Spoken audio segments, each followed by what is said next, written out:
Kembali kita bersua untuk membaca beberapa pertanyaan dari jemaah ya. Semoga Anda bisa menjawabnya. Ini ada pertanyaan nih yang mengatakan dari Bekasi, Anda memiliki 3 anak Ustaz. Qadarullah, anak yang ketiga terlahir memiliki kebutuhan khusus dan baru usia 1 bulan. Jika Ana dan keluarga berencana untuk tidak hamil lagi, dengan pertimbangan anak yang ketiga ini membutuhkan perhatian yang lebih, dikhawatirkan Ana kurang bisa membagi waktu dan ada perasaan trauma.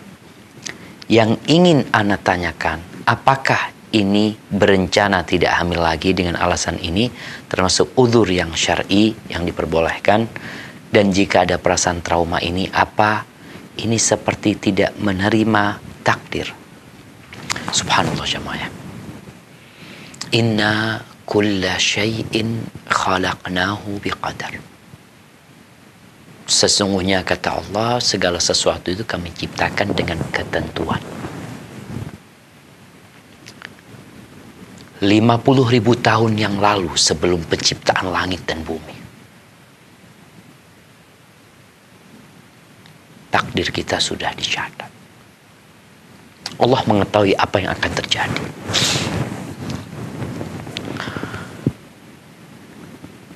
Rupa anak kita, kondisi anak kita, itu bukan kita yang menentukan. Terus siapa? Allah Jalla Jalaluhu. Maka Allah katakan, Alladzi khalaqaka fasawwaka fa'adalak fi ayyi suratin ma syaa rakkabak. Dialah Allah Azza wa Jalla yang menciptakanmu, yang menyempurnakan wujudmu, yang rupanya Allah yang menetapkan seperti apa. Ada yang mancung, ada yang tidak, ada yang lonjong seperti pedang, ada yang bulat, matanya ada yang coklat, ada yang hitam, ada yang abu-abu, ada yang biru, berbagai macam.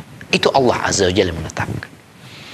Tugas kita adalah menerima ketentuan Allah Azza wa Jalla. Kita tidak bisa berbuat apa-apa. Ada orang tua yang anaknya lahir buta, lahir tidak memiliki pendengaran, lahir tidak punya kaki. Apa yang harus dilakukan oleh orang tua? Katakan inna lillahi wa inna ilaihi raji'un. Kami ini milik Allah.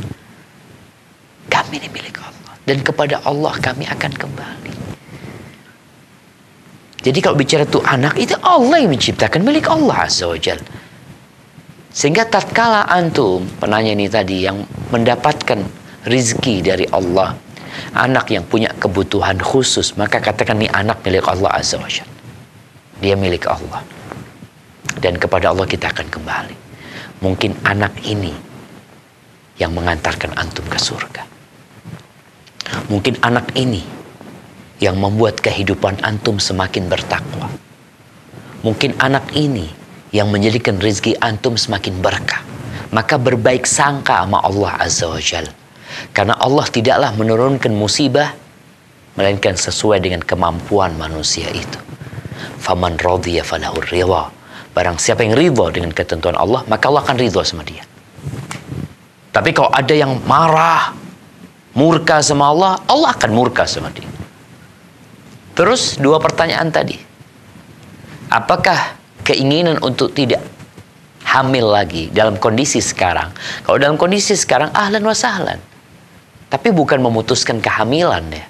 Maksudnya sekarang anaknya baru umur sebulan ya, karena butuh perawatan khusus, butuh waktu yang lebih panjang lagi, takut nanti nggak terawat, maka nggak ada masalah untuk saat ini.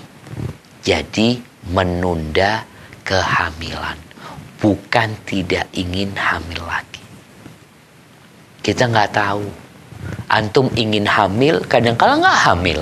Berapa banyak orang yang ingin punya anak, bertahun-tahun nggak punya anak. Allah yang kasih anak.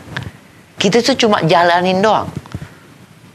Maka untuk saat ini, ana rasa keputusan yang tepat ya untuk menunda kehamilan, bukan memutuskan untuk tidak hamil lagi.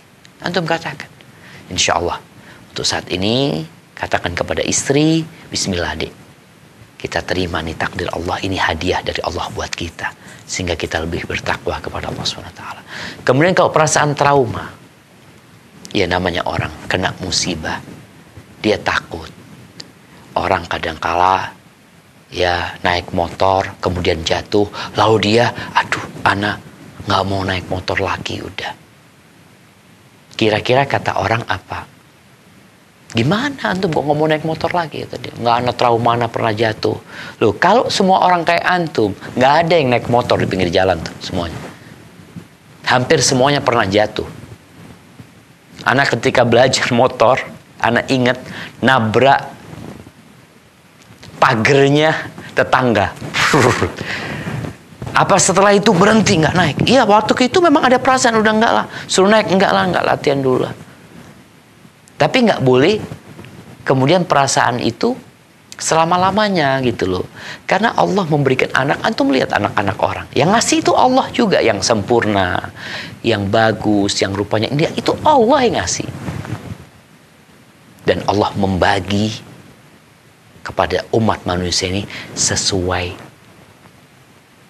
dengan ujian yang Allah berikan. Insya Allah antum mampu. Jadi serahkan kepada Allah, berbaik sangka sama Allah Subhanahu wa Ta'ala, bahwasanya bisa jadi yang kalian benci itu baik buat kalian, dan bisa jadi yang kalian cintai itu buruk buat kalian. Wallahu ya'lamu wa antum la ta'lamun. Allah tahu, kita nggak tahu. Hadza wallahu a'lam bishawab. Semoga penanya diberi kesabaran oleh Allah SWT, dan anaknya yang punya kebutuhan khusus itu, nasihat ana sering diruqyah, dibacain Al-Qur'anul Karim buat dia, dan jangan pernah putus asa. Allah tidak menurunkan penyakit kecuali Allah menurunkan obatnya. Barakallahu fiik. Wassalamualaikum warahmatullahi wabarakatuh.